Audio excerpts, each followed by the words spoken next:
Chers téléspectateurs de ma mission TV, bienvenue na Katia espace Oyolelo Bibika Pingazu micro pour que aloba un mot na ba téléspectateurs nyonso o basaki impatient ya kozela news ya matanga ya mwasi ya Godé Lofombo o toza déjà na Katia morgue ya mama emo et voilà c'est bien moi votre servante la bellissime de la presse congolaise Bibika Pinga et nazanga moroté na ozala na ba confrère nanga.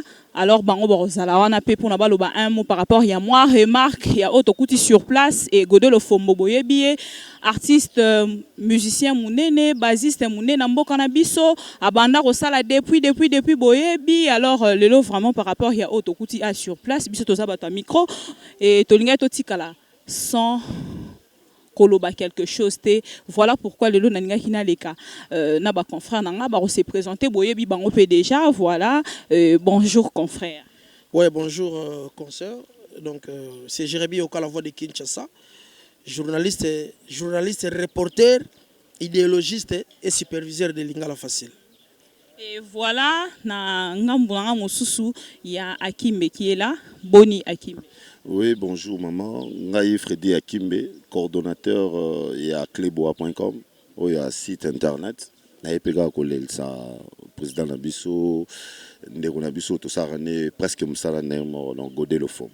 Voilà, biso toza ba to memara sango to panzara sango bien sûr et toza ba pandi sango alors er to kutara likambo to linga toujours to sala analyse au point et na linga na sala ngo ngamoro te le roi kuti ba confrère sur place to sala na bango Akimbe boye na kati ya morgue pour que to accompagner Godé Lofombo o azalaka toujours na ba artiste musicien à tout moment ata ba bengi 23h minuit aya accompagner na moi basse na kati ya studio ba artiste musicien asundolaka même madame na e bande ko sundola madame na e na bana aye pona à servir na katia musique ya confrère na yenyo sobane ko bengaye. Alors de ta part par rapport ya ndenge toye awa tokuti absence ya artiste musicien o tokuti awa ezarara manda chante na o mususu ya pepe kale akala Dominique Mabwa.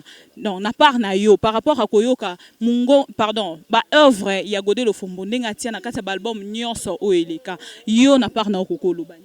Na part na ngoloba ezala ngolika moka moite parce que essayer ba nango.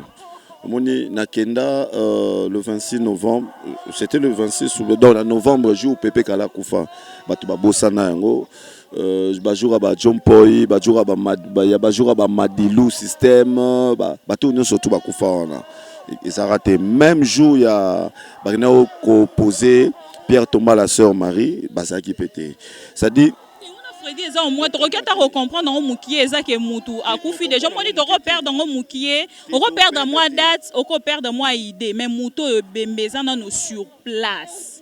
Est-ce que oyebi ke soki ka paquet bimaki mbongo bimaki a ngomona bango bela banga bayoka ta babanga ta ba fanatiko baza mama imoate banga ba ya bango nyonso quel que soit qui valeur na quel que soit qui succès na banga ba ya mais le rôle Godé Lofombo azara mingi ko edeka bango na studio donc azo sala ngo na coulisse na cuisine oyo bat ba mona raité bango liboso ba bimi na bango danger ya ngomoni ke no batika ko ya te soki to bito ba no benga bango sikoyo oyoka est-ce que na matanga no ba ko benga batu na ebité Jérémy est-ce que roko ba momoro a compléter pardon au compléter par rapport ya au Freddy azoloba non ngana banti toke même ordre d'idée tena Freddy parce que moni Godé Lofombo na beta histoire de muke Mano beta guitare d'Empire Bakuba vena biso bi bombala benga na bureau na ye abise leki oyo ko bebsa musique na biso et para biso bazita beta ka tum tum tindi tum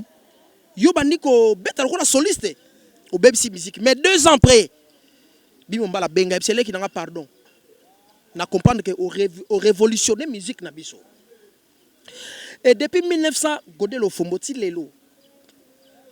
Basiste oyo approché na savoir-faire, na talent, na touche. Ya Godel Ofombo azate. L'Ofombo a servi ba orchestre nyonso ya mboka na biso. Ba mission kuto bandoki ba wela ke no kota na orchestre nanga. Musicien ndoki na ndeni. Te toi na mission mona mboko yo azaka lokola mission mona mboko yo azaka lokola balukai na ndaka nganga. Alinga asakapare na nyonso. Donc alinga kuto zo ye kota na orchestre na ye. Non. L'Ofombo a un instrument de musique congolaise. À Servara Congo. Il a toujours été dispo. Namisa na bango. C'est injuste. Il y a comme on a que Manda chante. Serge ya Fali Artistique ya Fali namoni ye. Et puis omoni oui, mais il y a d'abord la relation na mususu na maman Chalamama ndenge ba yebana. Kala nenga expliquer que maman Charlène pour ya no bengi maman Charlène ane ko aider na ba conseil et tout ya parce que le rôle a elongi na yebana pa ya Fali et que le rôle a ko représenter Fali mais aye na ba relation na pour ça ngai soki na ye maram na yo Jérémy donc na roya na ba relation na nga mais et bimi le rôle a clé boa patindi mutu voilà et ça bon donc voilà ceux qui n'ont bien cité, namoni directeur artistique a Fali na Manda chante, oyo azalaka assistant à batu nyonso, il faut le dire. Et puis namoni Chara Congo, Dominique Malboa oui, c'est un danseur. Namoni pe Chara Congo, ce qu'on a battu place de reposer. Azam musicien ou bien nani. Mais artiste en danger, il se bat toujours pour l'artiste là, il faut accepter. Il se bat bien sûr, mais artiste en danger, il me rappelle sous accueilli na kati ya morgue, accueilli ko filmer et bembe, attié na kati ya. Oh, kulutu nanga yo ebine na soutenir mais on est commissionné. Je te dis c'est que vrai, il y a les images. Bande ko na biso bo samsala internet na linga bino mingi prévané na saka dispo na ba émission tout internet, oh c'est intéressant parce que y a on des fou la biso faut le dire. Mais to comme on peut ça valeur plus na médiocrité. Car pour na vie non to bando baby c'est commissionné car na internet on informer batou sans que tu déformé ça sert à rien que nous accords il y a mutualali au tien on a TV je crois que c'est 1 million mais bande on nga ba mission bo sali soni moko na ebisi bino mutoko benga solo fond betele guitare basse il faut ça l'encourager faut ta cacher na net et correct bo pia pe ko tumbongo te. Est-ce que va foutre bien te? On a faut goder le fond expliquer puis ce pas ça doit biga qui entre eux le con. Ngaye ata ba pesi 1 million abeta kalisusu te. Je crois que non, je crois que 8 enfants. Ata yomo. Je crois que c'est son travail ba na pe 8 bon zira papa qui robeta pour balia mais le famosa kulutu cher au calculateur donc ça na sengi $2,500 au pesinga $2,500 na ngai parce que boza na esprit ya assister te molimo sataneza na bango voilà donc neto bisa ki bino ke corps est commis déjà ko bima to ya ki pona ko assister Godel Ofombo biso to sala toujours wana prêt et présent pour na resservir population donc corps ya mwana déjà ezobima Godel Ofombo na mwasi na ye na ba famille batunya so ba ko soutenir ye donc bino moko bozo mona déjà to ebite so to rolo bali susu nini biso nyoso to pour na soutien donc bomoni déjà pasi o eza à sur place na ebite nini na roki koloba nini na roki kobakisa voilà na tiki bino bolanda ba image et to rozonga lisusu sima pona ba interview na batu mosusu voilà merci.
Voilà, Bandeko Balandi, ma mission TV, Toza na Vieux Chora Mbemba. Et Vieux Chora, c'est le grand frère, il y a Godé Lofombo, tu es compatir naye. Alors, par rapport à Nengenande Sabino tout à l'heure, qui est très déçu, naba artiste musicien, on y se présenter pour nous compatir nande kona bango depuis la morgue ti escaba ya pour une exposition parce que jour à liboso les alara jour au mutunyo saya quand même match à présence naé à compatir nande kona bango c'est ce qui est très important. Alors tous en aviez Chora et nandenge nande web samino tout à l'heure pour na bateau nyonso hein bazo zwa ba image ya Godé Lofombo ya moi c'est Godé Lofombo pour la retenir internet dans le mauvais sens. Batona sopé naza contre bino nandenga mukiete. Donc voilà pourquoi dans Bisabino que je suis très dessus surtout na batoana nyonso parce que na moment boye ezalaka moment obison stozo ya pona recompatir. Ezala moment ote bozo ya pona boba na rezo image bokende koloba mabe bokende ko interpréter mabe eza babilo romoro oyo peut-être faut combattre surtout na bino batu bosala kaka na internet pour biso to sala na télévision donc son roloba boye je sais pourquoi. Vieux Chora, yozana oza grand frère ya Godé Lofombo, tozana besoin te toyeba pourquoi moi c'est akufi, pourquoi nini po ba te belé bazolo ba bêtise na internet. Biso to ninkaka tozo interview quelques minutes par rapport ya oyo to kuti awa na kati ya to kuti na morgue pe awa esika toye pour une exposition encore. Okoloba nini pour une absence ya bato Godé Lofombo à travailler na bango tant musu satikaka moi sina 23h minuit ba benge pour na musala atiki moi sina wana o lelo azali susute akei esika babenge pona musala na studio ake ko sala mais lelo to constater que Godé Lofombo depuis na morgue ti awa na kati nani kaka na des artistes musiciens okoloba bona koloba boye oika biso ba congolais ba artistes congolais bazalo lendo mingi bon peut-être ba misu ba koko ya soki molili mi balinga kobima ntango plein ezali baya komilakisa peut-être bakoya balere wana tokotala neti lo biso baye te peut-être ntango kotuna ngai nakoyeba oyo nini nakoloba. Par rapport ya oyo tomoni ba image mususu bakei tina kati ya morgue ba filmer pa ya chaque Congo oyo alobelaka danger ceux qui artiste en danger akei ko filmer tina kati ya morgue et koma kindengeni. Bon nayebi te vraiment nazo prendre ngo pa na yo soki eza bongo eza mawa mingi parce que moto akufi mama okende ba image d'abord ba image wana ba image moko ya pasi yoki nokolakisaka ngo bato osala yango commerce bongo je sais pas hein? Nayebi te bakongole bamotema nini zwa image oyo yali kende toza boye okutika na ndako naza très bien baimage yango wana mais image te oyo moto akufi mpo okende kosala yango peut-être commerce okende oloba babétise bon yo liwana olobi oyebi yango te soki peut-être okopola likolo ebale obie na zamba obien bakolia yo na baniama donc ale moto akende kozwa image wana c'est malheureux mpo na bato basali biloko wana ya pasi mpo mbongo olukela yango na moye bien azobeta ndule yaka filmer ngai mais pas que nalali bo peut-être nazobima makila bien nakosa bo aleyokanga image wana mpona kosala yango commerce eza mawa trop na bato bakosala biloko wana eza mawa trop.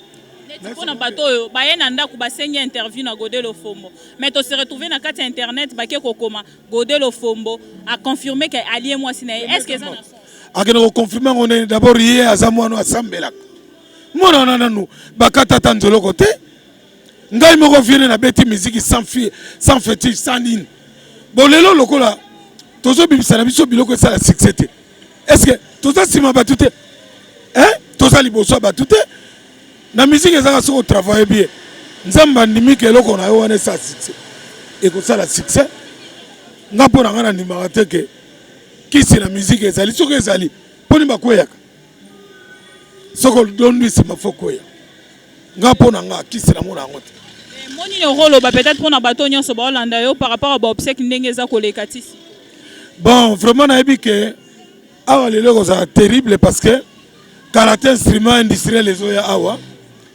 donc tozolanse na baorchestre tout oyo baza na kine na bapeti na biso lelo bazotombola bendela Congo oyo baza na succès bayeba ke instrument danger kozala awa baya basala biso plaisir po biso mpe ta toki na basuccès partout baki kobenga biso toyei koya alors topesi mbela na oyo nyonso aza musicien congolais vraiment tokotia matériel ya bien lelo awa baya basepisa biso dolo nakosemaka yango wana. Et voilà, on est Zaki Chorambemba, grand frère ya Godel Ofombo. Alors, Yemutazo Loba, à lobby, américain un peu qu'on démentir par rapport à Makambo, Nyoso Batbazo Kanisa, Batbazo Loba. Donc voilà un peu. Voilà cette fois-ci avec les DA de l'artiste musicien Fally Ipupa, orchestre. On a évité ce soir déjà combo. Ouais, orchestre, on a vu ce comme un groupe Fally Ipupa. Bon, comme on a ça à Matanga. Il y a combo de. Tu n'as pas un groupe d'accompagnement. Oui, mais groupe d'accompagnement, c'est. Ils ont partout. L'orchestre, c'est surtout au monde à Kinshasa, je peux le dire, je mets ma main à couper. Ce sont des groupes d'accompagnement. Tous. Ils n'ont qu'à venir me contredire. Je leur dirais que ce sont des groupes d'accompagnement. À haute voix, tu l'as dit. Je l'ai dit à haute voix. Bon, je suis en deuil, excusez-moi, mais tous les groupes de Kinshasa sont des groupes d'accompagnement. Même Delta Force Alofombo, groupe d'accompagnement. Nana matanga na boina loba fo ba ote bibi kapinga changer sujet natiki non non récupérer mko mususu. Alors par rapport nanga na ngena loba d'abord à passant obi que Fally Ipupa devenir l'artiste le plus rare à Kinshasa. Ouais, mais il fait parmi les artistes les rares, oui, parmi les plus parmi les plus. Ouais, parce que Maître Gims il ne vit pas à Kinshasa, il n'a pas commencé sa musique à Kinshasa. Pas de différence. Bon, j'allais dire. Bon, bref, Monsieur Juna Janana, il est aussi rare. Donc, Monsieur Joski qui est rare. De sa génération. Ouais, de sa génération. Bon, bref, il fait parmi les qui sont rares, mais il est ici à Kinshasa en ce moment. Nous sommes en train de travailler sur un album qui va sortir bientôt. Donc, nous avons encore le temps. Donc, pas de micro, pas de télévision. On s'est dit, mettons-nous au travail pour essayer un peu d'émerveiller parce que les Kinois, ils en ont marre d'écouter la même chose. Donc ceux qui sont en train d'écouter, Fais-nous la sauce que tu nous as toujours habitués. Hein, et puis que mais vous faites semblant d'être au milieu, mais bon, mais c'est bientôt que l'album va sortir bientôt. Donc je donne la chance à tout le monde, mais en tout cas, mais en tout cas, l'album va venir bientôt. De Fally pour papa, des victimes bien abisso.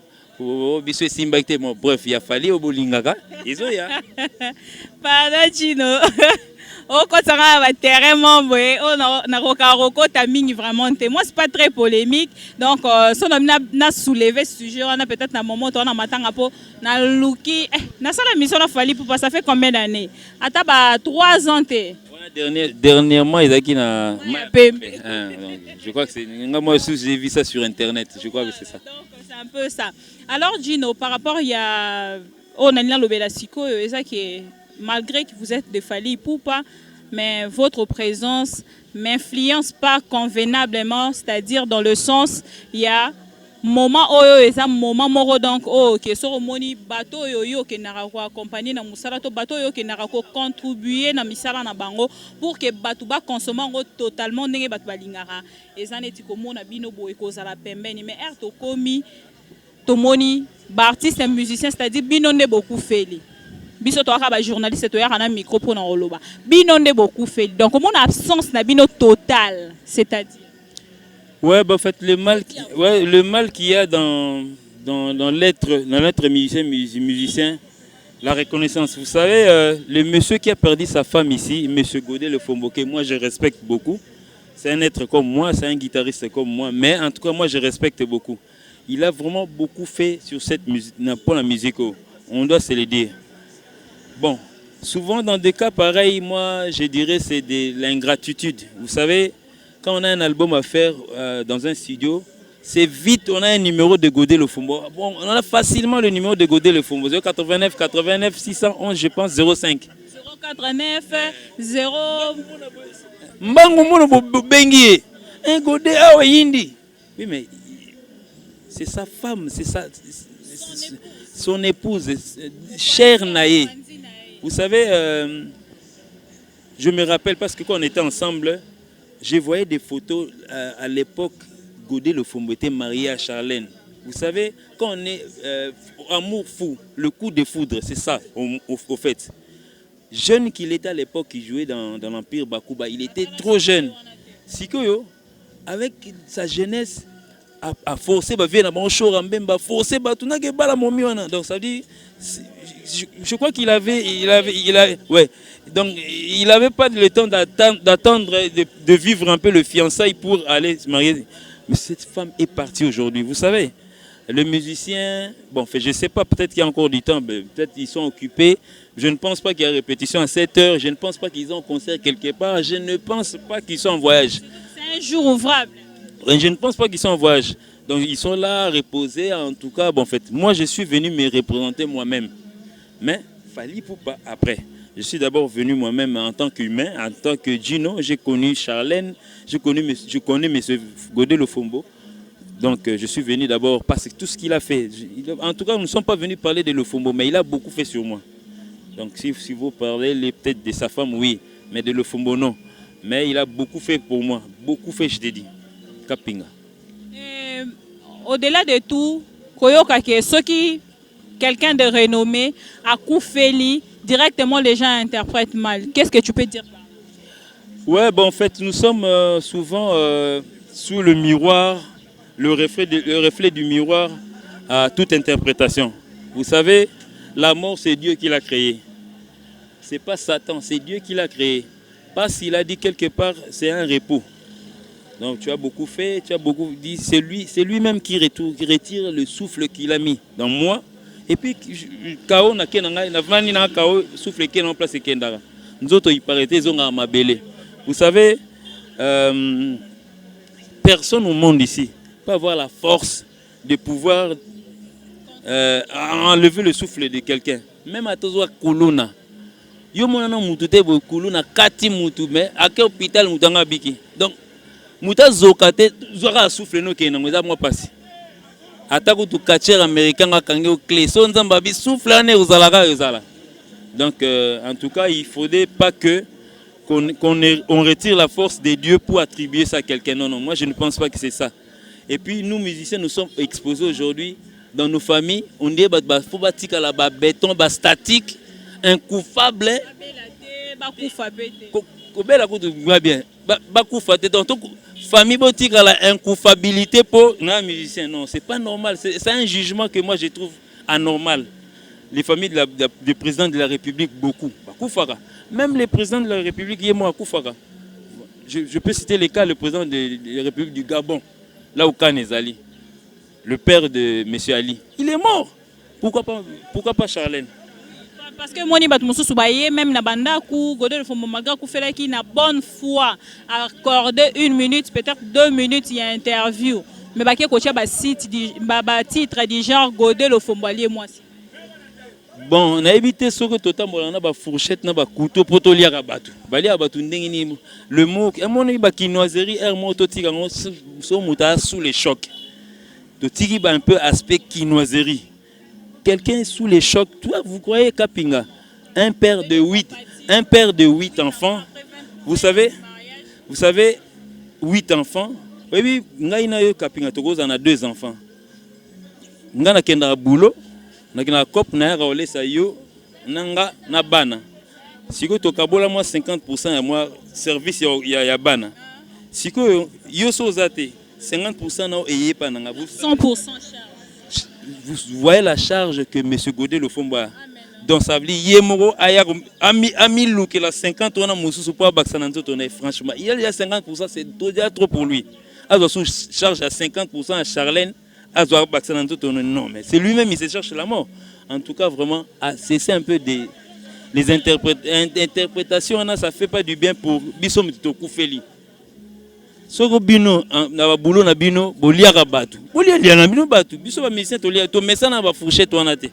En tout cas, ngana lo ba mukie to ko na ba doute dans le sens yoye ba Godel Lofombo empire ba ne ko pesa succès nango. Nous tous to ko peut-être na ba doute dans le sens. Peut-être Wanandam Sunzungu n'a été. Donc franchement, donc, ce sont des bêtises, des délires que moi je condamne vraiment. Surtout Bino Bato Bokomara titre. N'a évité d'aming réalisateur, colossite, journaliste, je ne comprends pas dans ça dit. Vous qui écrivez, pour que nous cliquons, nous lisons, faites attention de ne pas écrire pour que nous cliquons, nous voyons autre chose dedans. Ce n'est vraiment pas bien, en tout cas, cette interprétation. Moni, lobby, n'a refundo le lote. Nazelio 10 ans après c'est pas bon, donc on pouvait gagner une fourchette dans la mère, donc il a raté. En tout cas vraiment oui, un mot fait le dernier mot que nous sommes ouais, tout ça on a deuil. En tout cas moi j'ai perdu ma maman, j'ai perdu ma soeur, j'ai perdu la femme de Lofombo, j'ai perdu 3 personnes. Ma maman, quand je parle de maman, cette femme j'ai vraiment eu du temps. J'ai vécu avec lui pendant 8 ans. Delta Force pendant 8 ans. Au moment que nous sommes jeunes, Delta Force, 2 ans après, moi j'ai fait 8 ans. Vous savez, à un moment, Lofombo pendant 2 ans, on répétait chez elle à la maison. Vous voyez, moi c'est normal. Vous voyez, la répétition, c'est ça, boucan. Donc ça veut dire elle n'a pas un repos, moi si drum, baguette, taper dessus en attendant qu'elle était au repos. C'est une femme qui a vraiment eu le temps de nous connaître. Notion de patience. Vous savez, moi le mot patience, je l'ai connu il y a longtemps, depuis ma naissance. Mais il faut approfondir grâce à Charlène. Il y a patience, il y a conseil pour le long se retrouver place dans Ali. Pour la place dans le livre, je me retrouve un peu. Bon, en fait, je me retrouve. N'habitez pas, mais bon, en fait, je me retrouve. Mais tant que madame, mon anem, tabando, et ça va calme. Il est au mot Yasima. Pour maman Charlène, donc ça beaucoup plus. Conseil. Ouais, conseil. Et puis, non seulement Azala qui a représenté même à l'époque, a représenté à Simbaramon en baptême. Donc, le marraine Azaka, à Poto, mais. Il y a représenté, il y a représenté les marraines. Il faut une représentation marraine, mais Charlène Aya. elle a mis toute sa disponibilité en place. Donc ça veut dire, je reconnais à cette femme beaucoup de choses. Et puis elle m'a beaucoup conseillé aussi de ma vie artistique. Hein. Ceux qui vont 20 ans, va et vient, père des enfants, mais va et vient. Elle est occupée. Vous reconnaissez? Père des enfants va et vient, mais elle est occupée. Mais il y a un peu ça conseil période en tout cas. C'est une bonne chose de savoir que tu es un père des enfants va et vient, mais Dominique Mabois, Azapé parmi ma collègue Yakala, Yagodelo Fombo, j'espère que Bomona Ekala et Lelo, Boromona et Lissousou. Et na olo bango na cadre nini na olo bango na cadre ke azape mutu oyo azupe ba problème ebele boroyo kango tout à l'heure alors yé mutaroloba na micro oyo ndenge a se présenter lelo Dominique Mabois boni bien na monyo lisusu na kanisi lisusu batanwana mais Dominique odimne hein bon ce que bon il faut expliquer kaka bon pour banana bela ki tinde le mangi hôpital na maleki na télévision té. Parce que docteur a fait un repos au moins une année. Il a fait un repos médical une année vraiment. Une année, il croit qu'il est décembre. Non, en janvier, il y a un repos. Le 5 décembre, dans beaucoup d'années 2016, en 2015, le 5 décembre, il y a une maladie de tension et puis il a paralysé côté gauche, il a paralysé. Dans cette période, on a coupé na beach, na ora ki madame abandai ko bela. Non. Madame na yo belaka babokela kayemba. Oui. Oui. Ouais, d'aller dans un hôpital mais est-ce que ça va? Ça va bien. Siko nini yo rekoloba par rapport ya ba moment boye. Est-ce que vraiment bo sala rappel na ba soutien ndengo belaki? Est-ce que ozoki pe ba soutien? Bon, boso na bana nous collègue moninga on a landie o ba moninga malamu na tanga passe. On a landie na likambo kwelié. Ndaliboso o Dominique Akwe Dominique Akwe Dominique ça ne va pas Dominique Akoti comment Ndaliboso yaki le fombo ayaki no pitalo na kuna na bandal kuna na dekani et pas docteur Ngimbi le fombo dayaki wana ndenge nzaki premier soin puis le fombo bandeko ça ba démarche ti ndenge tango etana comme ça gravé na koti comment nazo ba susute nazo ba batute le fombo baki so tika muto awa rozalate. Et puis na moninga na ngamoko naza kopesa merci kopesa mbote Patrick Mboko depuis les wana amone kitanga ko babe mais bozo tika Didier ah po benga na parce que comme na Didier ay botika ya Didier ah mais zo tika muto ok na kufa faut to pesa bo pesa so muto ke na mama emo ndi ba ko zwanga ba kena na mama emo le fumba saki ba démarche mbongo na kota na ngo scanner kuna mama emo le fumba kendaki et pas PDG plus moi bio naza kopesa merci sikazali akendaki asolo na PDG tanga bisika PDG mutuno Dominique kuno moite nini o Dominique akoti comment Dominique ango kufa hein PDG ajoki mbongo apesi le fumba na mbongo tina mama emo c'était une somme à $250 yango na kota na scanner tanga na koti scanner ba docteur batali mutema batali mutu batali ke majoksho makati ba na pesa nga traitement et puis atikende ordonnance makamtu azaki toujours ko ça ba démarche ko beta porte pour na mbongo pona koya kotika yanga l'hôpital ko pona makamba kisi makamba kolia malo fumba aida nga mingi côté wana yo yebaki vraiment maman Chalamama Charlène moi ça Godelo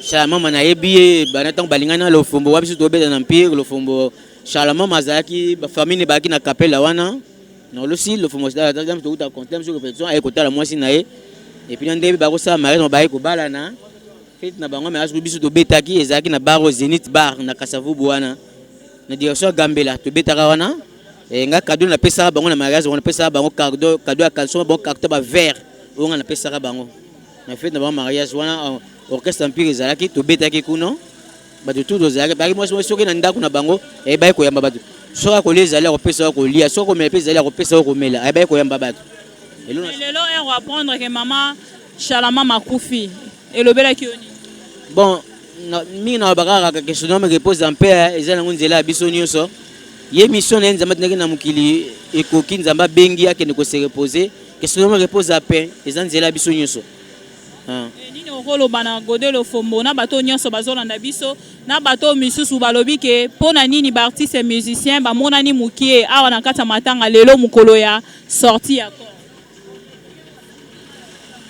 Constant na matanga mingi za mukobo ke obimisa corps au mona batute soki bolali mukolo lobi lebo ke ko kunda ba yaka ebe po ba ke ndenge ba yewana après enterrement bakolia bakomela après 2-3 jours le fumba ko se retrouver yemo kana bana na ye ako se retrouver ka yemo na bana na ye yo actuellement loko pe to kutani kana cadre nani na cadre musala na yo sala na cop na beach to za ma mususu na kile répondre nga inane ko kaki kanga na janvier awa na kendaki docteur asali contrôle na ye atali ngai alobi nanga na ko zonga ba activité ngamo ozikona pona ona kosala na ona kosala lisusu te eti oya kosala obiso to yebaki ona ngo ezaki kobina est-ce que orobina lisusu wana ce que za nzamba konduinga yo ne faut ça choix non docteur abi yo sala choix oro continuer na robina to continuer na cause ce que nzamba nda konduinga parce que nzamba abikisinga na liwa 2 fois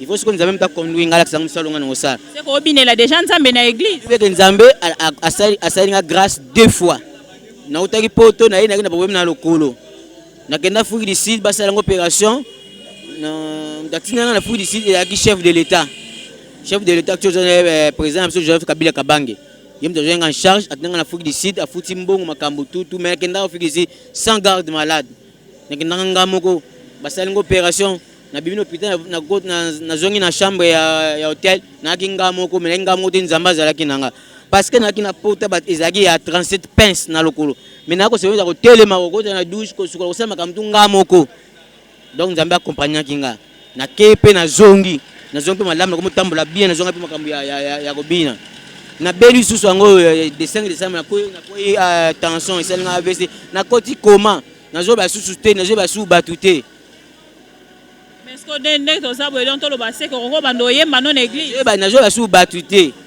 et comme je me détanga betire na rapema po bakona comme na niveau zonga ki mwana muke bazo zanga pampers couche na suba na sondre bazo sukolanga kolongolanga salité kolesa ngai mais ce que na temilo na tamboli ya muto wa ndimatere Dominique asaki AVC Dominique ayibe ba molanga normal na zo tambola bien ma santé bien nzamba salinga grâce c'est ko sala orchestre nzambe ce qui a quitté la onction wana kapesa nga voix ko yemba na ko yembela isiko obineli na ko binela ndenge ko bando bina na mpi yanga na pesi bande ko nga ya Christ notre pena pasteur na Jean Osiango na pesi mboto trop mboto batike na poto ba Holanda yo ko loba na bango bana poto na zoki ba soutien na bino pe mingi tango na belaki ndeko na doli mo wungu na zoki soutien na ye mais c'est entre Maungu et États-Unis na soutien na ye na soutien ya vie na ngaki ko makengo na soutien ya na Mimi Life Feta na soutien na ya vie ya na Moïse Lokumu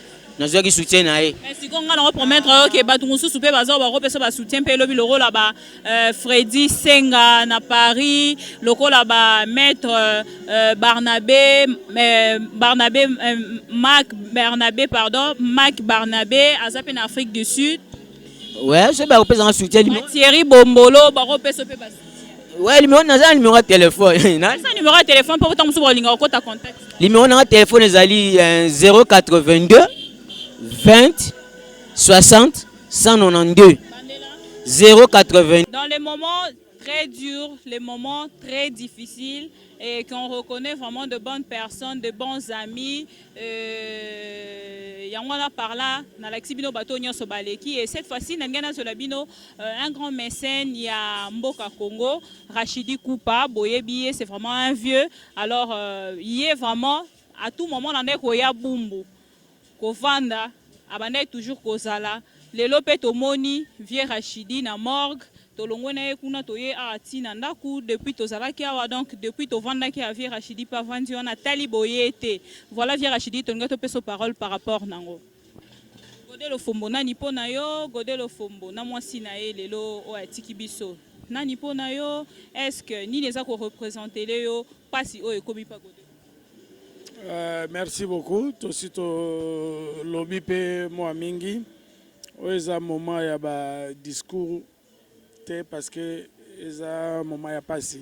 Mais lokole ya musala na yo o bandeko po ba yeba que eza ndenge otikoloba ndeko Gode akufisaki mwasi na ye lelo touti na morgue tozongi toye awa na salle to exposer corps.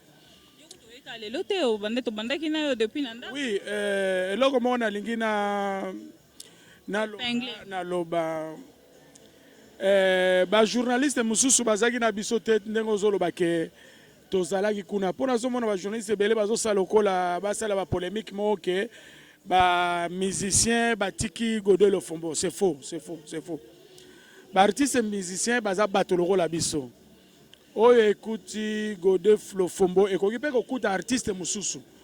Donc il faut pas kaka makambo ya ba artiste nde tozwaka yango tocha na ndenge bato ba chroniqueur balingaka batia wana na ndako kona na mona ba artiste ebele bayaki kopesa Godel Lofombo mbote na morgue ba artiste bazalaki wana bino bokazi ba artiste yango bazoloba ne do ba artiste nyonso bo bazana poto nyonso bo bazana Congo baya dans le sens que ya bango ba travaillera na et quand même ane kotika moi c'est des fois très tard accueillir qui ko accompagner bango na musala c'est peut-être dans ce cadre là pour nazo part na bango te. Oui, mais ngape nazui part ya ba artiste te mais nazoloba ke ba artiste déjà ba naiko ya po ba journaliste ba monani ba journaliste musu ba monani ka lelo ba yebi ba artiste ba yiko tala Lofombo na butu te ba artiste musu ba yete po ba mona bango ba yaki na butu ba kutani na Lofombo ba artiste musu ba tindi ba tuna bango ezaki déjà bien et lelo toki na ba artiste musu kore utu ko bimaka siko tito comme lobby certainement ba artiste musu ba oya ba artiste musu bazoleka na télévision bazolobela moninga na bango artiste oyo azui likama. Donc dans le sens na kaka na sens wana ba linga ba loba peut-être na sens du moins na moment passé bazana na besoin peut-être de excuser nga 2 20 60 192 adresse na vendi na Bandal na avenue Balari numéro 50. Merci beaucoup. Vieux ya vieux a passera bâton na Godel Lofombo orokoloba nini pona sango ya ma oboza nango pour l'instant makambo pasi obona.